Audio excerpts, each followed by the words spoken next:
Hi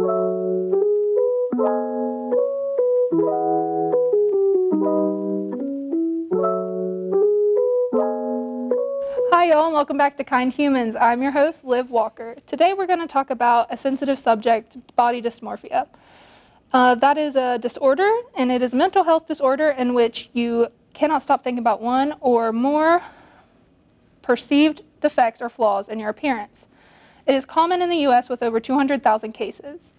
Today we will be talking with psychology professor Naisha Fife and MSU student Megan Preston on body image right after this break. Have a package or need stamps? No need to drive across town when you can stay on campus. The University Post Office is your one stop for all of your mailing needs.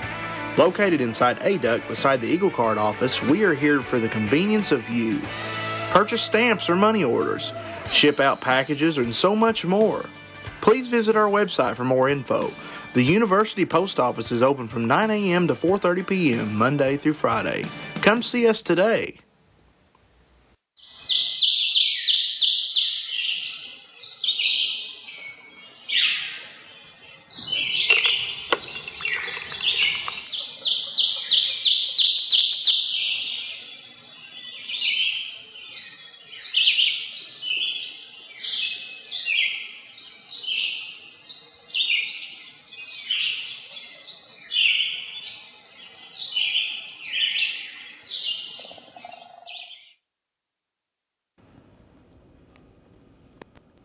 Hi guys, and welcome back. I'm here with MSU psychology professor Naisha Fife. How are you today? Hi, thank you. I'm so excited to be here and talking about such an important topic. Yes, so there are many ways someone can get body dysmorphia, but do you think that people are just born with it, or maybe it strains from anxiety, or? That's a really great question.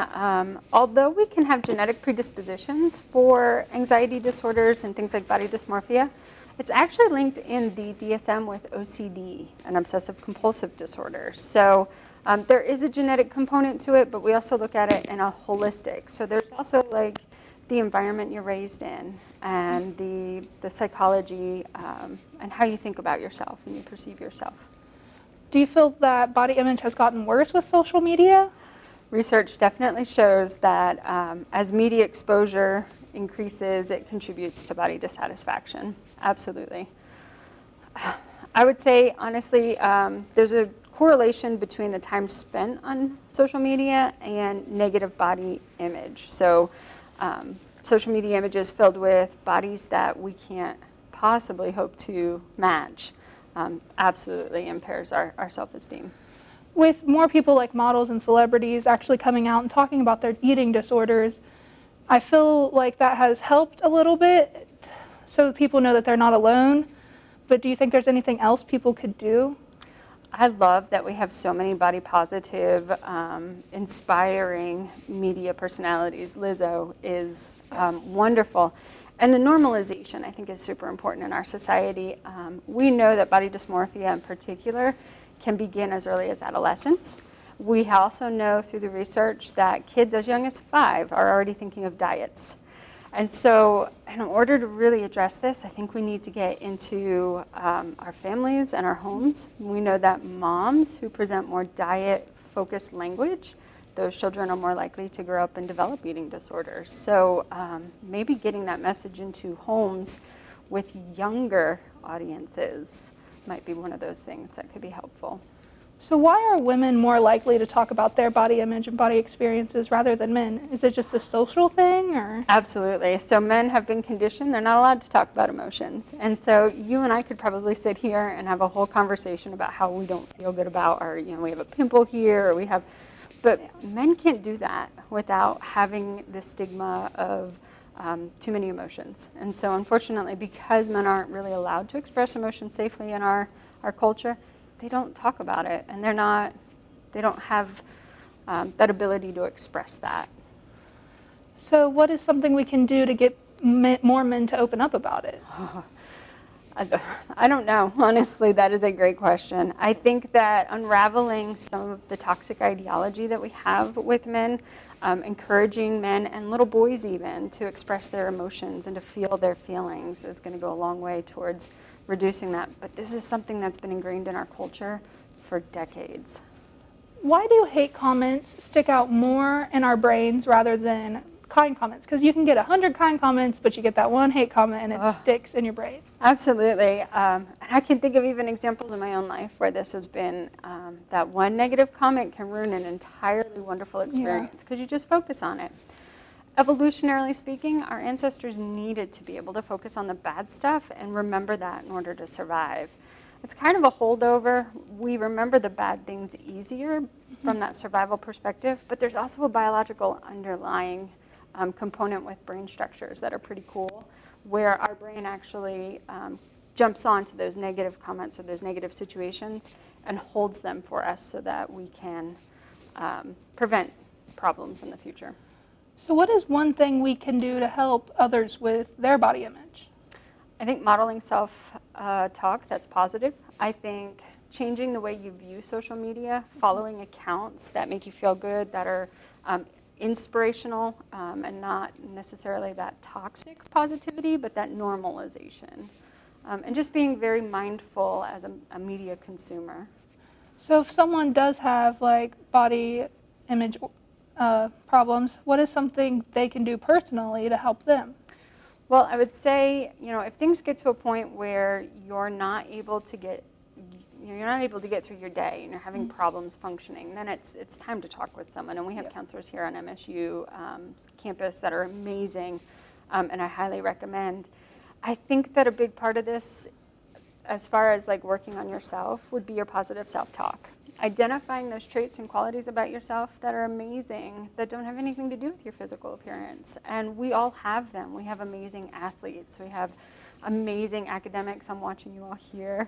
And you're putting together these programs. We have a lot of great things about ourselves that go beyond what we look like.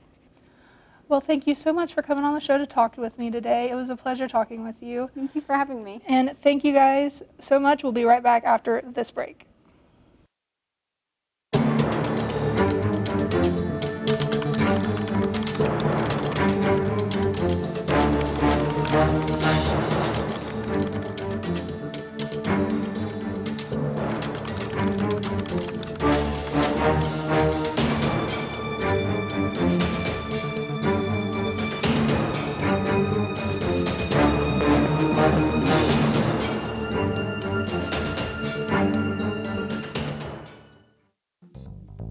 So, did you finish that project yet? Not yet. So what you doing? I'm entertaining myself with these colorful, interchanging bricks. Fun for all ages until a muse strikes me. Sounds like you're procrastinating. Nay, I'm merely employing advanced waiting techniques. Well, you know it's due in an hour, right? Huh? Hi, and welcome back. Today with me, I have our segment producer, Lauren. Hi, how are you today? I'm good. How are you? I'm all right. So, thank you so much for being here. I heard that you went out on campus this week and talked to some people about body image. Is that right? Yes, I did. I interviewed a couple of my teammates, really all of them, but they had a lot to say about body shaming and body image. All right, let's take a look at that, guys. Hello, how are you doing today? I'm good, how are you? I'm good. So, what is your opinion on body shaming? My opinion on body shaming, I think it's like ridiculous because not everybody's body is the same. So for you to make fun of somebody's body because it's not your idea of a body doesn't make sense. Just because people have a little bit of curve or a freckle or a little bit of this, a little bit of that doesn't make them different than what you are. Because there's something wrong with your body if another person looked at your body, so what's the difference? I think body shaming women is stupid because people kind of can't help how they're born. Everyone should be comfortable in their own bodies. And I just feel like there's no ideal body type.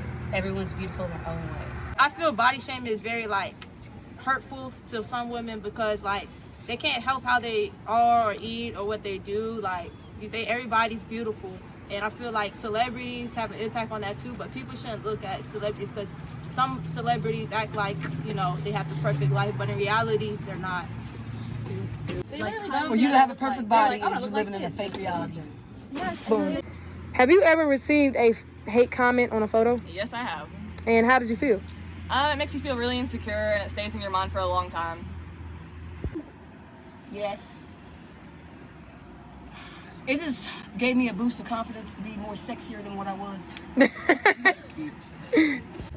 If someone left a hate comment on my picture, I wouldn't care because you're obviously insecure and don't have a life. Do you feel as an athlete that you are held at a higher standard than others? Yeah, I feel like as an athlete, I am held at a higher standard because people put you under a microscope because they don't want you to slip on the academic side, even though they know you're doing athletics. So you just got to buckle down when you're a student athlete because you're under a microscope.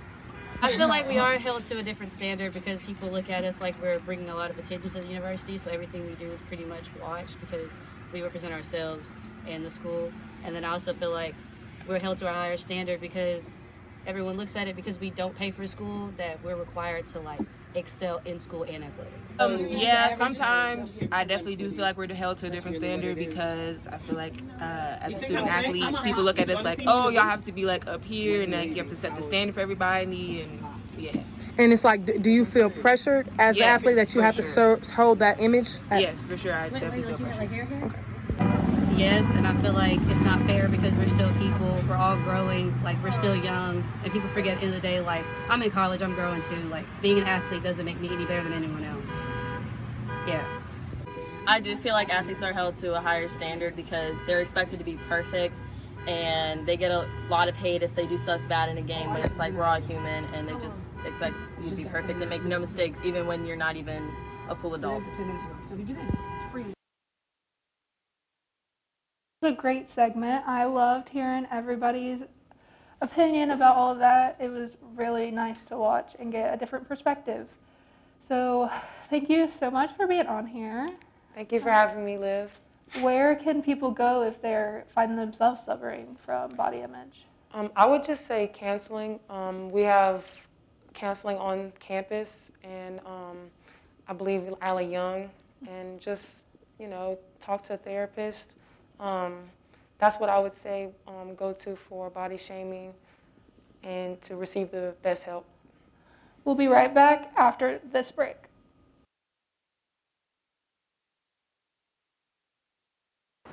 I am confident. I am strong. I'm intelligent. I am beautiful. I am womanly. We are Panalytic. We are Panalytic. We are Panalytic. We are Panalytic. We are Panalytic.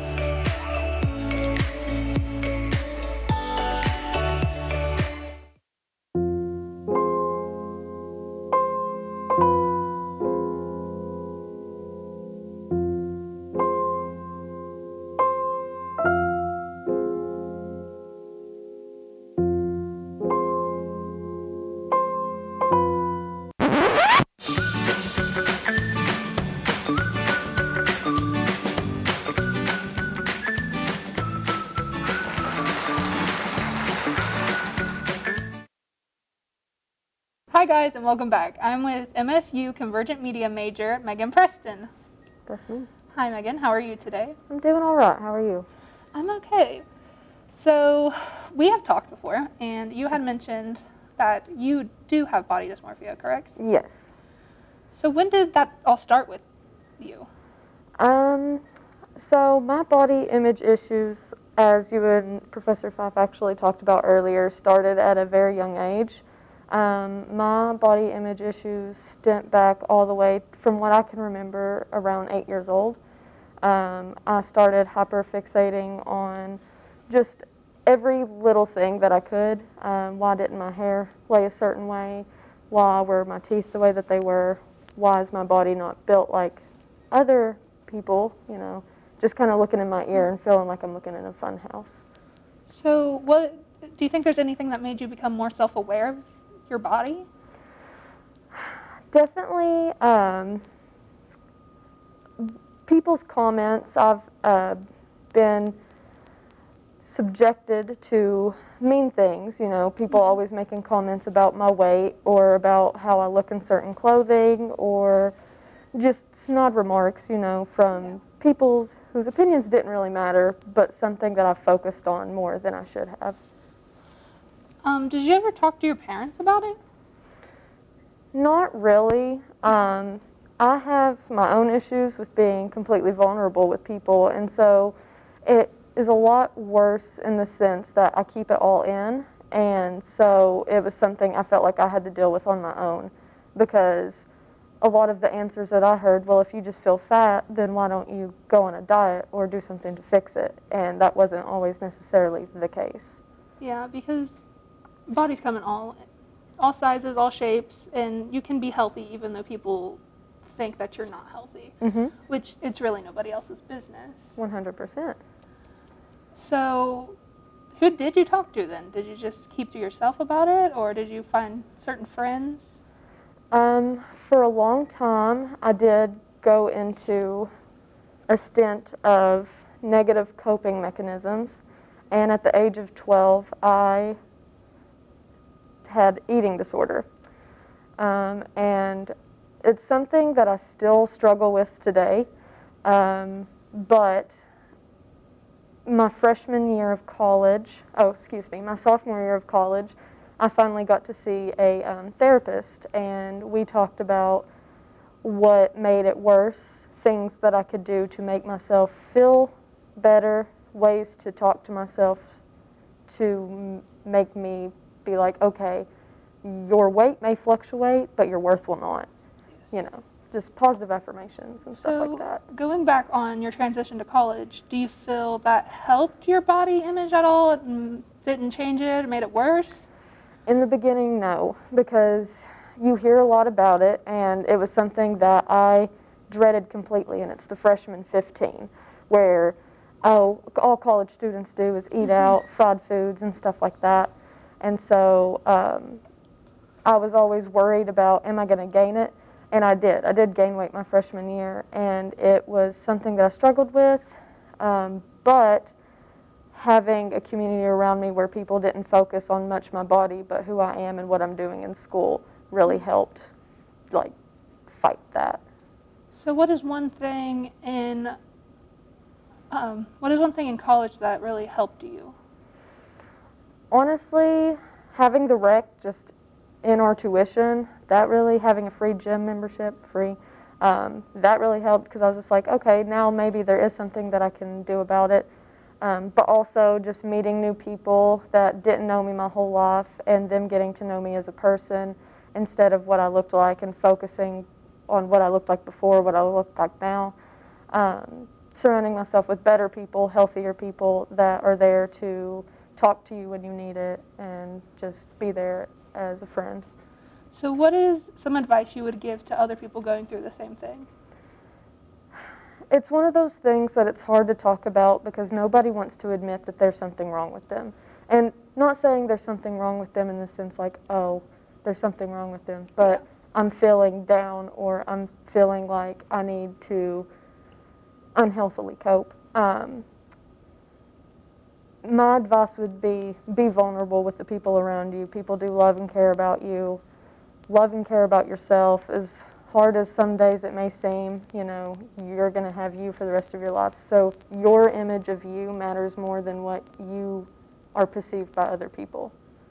Well, thank you so much, Megan, for coming on and talking with me. I really enjoyed hearing your story and how you are handling everything now.